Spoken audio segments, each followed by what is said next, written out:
बिस्मिल्लाहिर्रहमानिर्रहीम। अस्सलाम वालेकुम। मैं हूं मोहम्मद तहसीन अब्बासी और आप देख रहे हैं मेरा यूट्यूब चैनल। नाज़रीन, बानी मुत्तहदा अल्ताफ़ हुसैन साहब ने अपने कारकुनान से, अपने हमदर्दों से, जो अमूमन वो गुज़श्ता कई दिनों से फ़िक्री नशिस्त से ख़िताब कर रहे हैं, उस ख़िताब में गुज़श्ता रोज़ उन्होंने बड़े ख़दशात का इज़हार किया है। उन्होंने सबसे पहले तो इस ख़दशे का इज़हार किया है कि पाकिस्तान के जो मौजूदा हालात हैं वो मार्शल लॉ की तरफ जा रहे हैं या एमरजेंसी की तरफ जा रहे हैं। उन्होंने कहा कि किसी वक्त भी मुल्क में मार्शल लॉ नाफिज किया जा सकता है या फिर एमरजेंसी नाफिज करके लोगों के बुनियादी हुकूक सलब किए जा सकते हैं। उनका ये भी कहना था कि तमाम सियासी पार्टी जो इस वक्त मौजूदा सियासी पार्टी हैं, ख्वाह वो हुकूमत में शामिल हैं या अपोजिशन में हैं या वो जमातें जो इस वक्त पार्लियामेंट का हिस्सा नहीं हैं, तमाम जमातों को बाईपास करके एक नई किंग पार्टी बनाई जा रही है और वो उस पार्टी को हमारे इदारे बनाने की कोशिश कर रहे हैं और उस पार्टी को आइंदा किसी तरह भी इक़्तिदार सौंपा जा सकता है। बानी मुत्तहदा ने फरमाया कि किसी वक्त भी कोई भी हालात पैदा हो सकते हैं और वो दिन दूर नहीं है कि जब मुल्क में जमहूरी जो मौजूदा टूटी फूटी जमहूरियत है, इसकी बिसात लपेट दी जाएगी। अल्ताफ़ हुसैन साहब ने इन ख़दशात का भी इज़हार किया है कि साबिक़ वज़ीर आज़म और PTI के सरबराह बानी रहनुमा जनाब इमरान ख़ान को जेल में जहर भी दिया जा सकता है मुबैना तौर पर, और फिर उनकी जो कैद है वो उस वक्त तक तवील की जा सकती है जब तक वो तबी तौर पर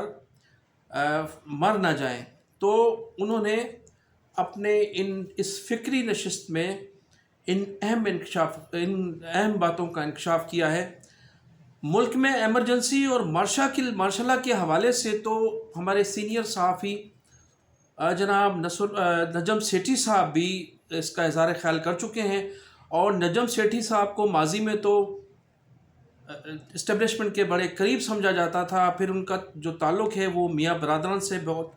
करीबी ताल्लुकात है। आजकल वो मियाँ बरादरान के करीब होते हुए इस्टेब्लिशमेंट के ख़िलाफ़ काफ़ी गुफ्तगू कर रहे हैं। उन्होंने भी इन्हीं ख़दशात का इज़हार किया है कि मुल्क में किसी वक्त भी मार्शल लॉ भी लग सकता है और किसी वक्त एमरजेंसी भी नाफिज की जा सकती है। सियासी जमात के हवाले से तो नाज़रीन एक तवील अरसे से ख़बरें चल रही हैं। इंतख़ाबात से कबल भी एक सियासी स्ट्रक्चर खड़ा किया था हमारी इस्टेब्लिशमेंट ने, जो उसमें वो बुरी तरह नाकाम रहे, और अब भी कहा जा रहा है कि खाकान अब्बासी, मुफ्ता इस्माइल और इनकी सूरत में एक नया सियासी स्ट्रक्चर खड़ा करने की कोशिश की जा रही है,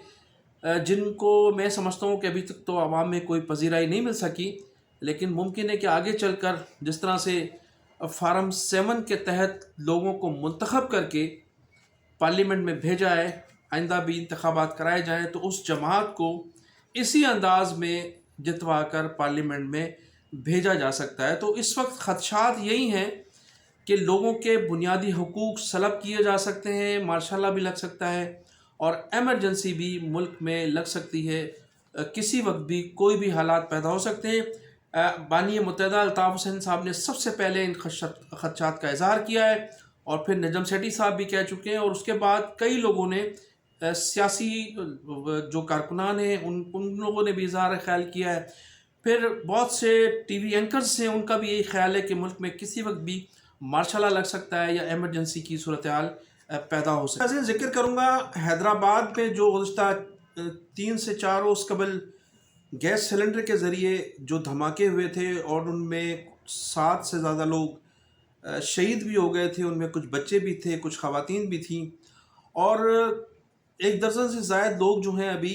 कराची के बल्स वार्ड में कसम पुरसी में है इस वक्त, और उनकी हालत नाजुक बताई जाती है। बानी मुत्तहदा अल्ताफ़ हुसैन की जानिब से पहले तो हैदराबाद के جو وفا پرست کارکنان تھے ان کو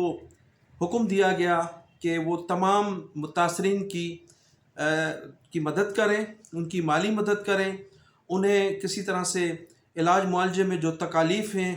اس میں ان کی مدد کریں، جو شہید ہو گئے ہیں ان کی تدفین کے سلسلے میں ان کی مدد کی جائے، ان کی مالی مدد کی جائے، ان کے جو گھر تباہ ہوئے ہیں ان کی مرمت میں ان کا پورا ساتھ دیا جائے۔ تو حیدرآباد کے ہزاروں کارکنان نے ان کی وہاں مدد کی، وہاں اس کے ساتھ ان کے سوگ میں شامل رہے۔ پورا شہر جو تھا تقریباً 3 دن تک وہ سوگوار رہا۔ اس کے بعد بانی متحدہ الطاف حسین صاحب کے حکم پر جب ان زخمیوں کو، آپ کو یہ بتاتا چلوں کہ سندھ میں، پورے سندھ میں جس کی آبادی 7 سے 8 کروڑ بتائی جاتی ہے، ایک بنس وارڈ ہے، اور ایک بنس وارڈ ہے وہ کراچی میں۔ اس بنس وارڈ کو بھی مخیر حضرات چلا رہے ہیں، اس میں بھی حکومت کا کوئی عمل دخل نہیں ہے۔ پھر بلاول بھٹو زرداری صاحب، آصف علی زرداری صاحب، وزیر اعلیٰ مراد علی شاہ صاحب اور ان کی آصف زرداری صاحب کی بہن فرماتی ہیں کہ سندھ میں ہیلتھ نے بڑی ترقی کی ہے اور اب لوگ باہر سے علاج کروانے کے لیے سندھ میں آیا کریں گے۔ تو صورتحال یہ ہے ناظرین کہ پورے سندھ میں ایک بنس وارڈ ہے جو پرائیویٹ سطح پر بنایا گیا ہے مخیر حضرات کی جانب سے، اس بنس وارڈ کو رن کیا جا رہا ہے۔ سندھ کے کسی بھی حصے میں، کیا بلوچستان کے پورے بلوچستان میں کوئی بنس وارڈ نہیں ہے؟ پورے بلوچستان، پنجاب کے کچھ حصے کے لوگ سندھ میں جو جل جاتا ہے اس کو کراچی لایا جاتا ہے۔ تو پورے سندھ میں پورا جو پاکستان کی آدھی سے زیادہ آبادی ہے وہ کراچی کے اس بنس وارڈ سے مستفید ہوتی ہے۔ تو ہمارے یہاں ہیلتھ کی صورتحال یہ ہے جس پر ہمارے جو صوبائی وزیر صحت ہیں اور جو پاکستان پیپلز پارٹی کی قیادت ہے وہ عموماً دعویٰ کرتے ہیں کہ سندھ میں ہیلتھ کی سہولتیں پوری طرح سے اس قدر اچھی ہیں کہ دنیا